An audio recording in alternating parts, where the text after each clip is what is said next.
যুক্তরাজ্যে বিএনপির মৌলভীবাজার জেলা ফোরামের সহ-সভাপতি ও জাতীয়তাবাদী ছাত্রদলের শ্রীমঙ্গল উপজেলার প্রতিষ্ঠাকালীন সাবেক সহ-সভাপতি, মৌলভীবাজার জেলা ছাত্রদলের সাবেক সহ-সভাপতি জালাল আহমেদ জিপু বলেছেন, বিএনপির ভারপ্রাপ্ত চেয়ারম্যান তারেক রহমান সম্মিলিত প্রচেষ্টায় ছাত্র জনতার গণ-অভ্যুত্থানে বাংলাদেশ থেকে যে স্বৈরাচার শাসক গোষ্ঠীর পতন হয়েছে, স্বৈরাচারিণী ফ্যাসিস্ট হাসিনা গণরোষের ভয়ে দেশ থেকে পালিয়ে গেলেও দেশ বিরোধী তাদের ষড়যন্ত্র থেমে নেই।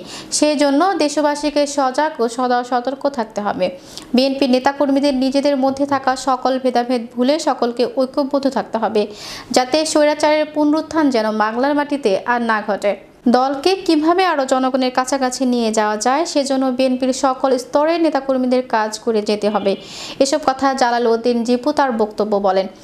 সঞ্চালনায় ছিলেন শ্রীমঙ্গল ছাত্রদলের সাবেক সাংগঠনিক সম্পাদক ও মৌলভীবাজার জেলা স্বেচ্ছাসেবক দলের সাবেক সহসভাপতি মোহাম্মদ মুজিবুর রহমান তপন। অনুষ্ঠানস্থলে নতুন কুড়ি যুব সংঘের পক্ষ থেকে এই নেতাকে সংবর্ধনা দেন।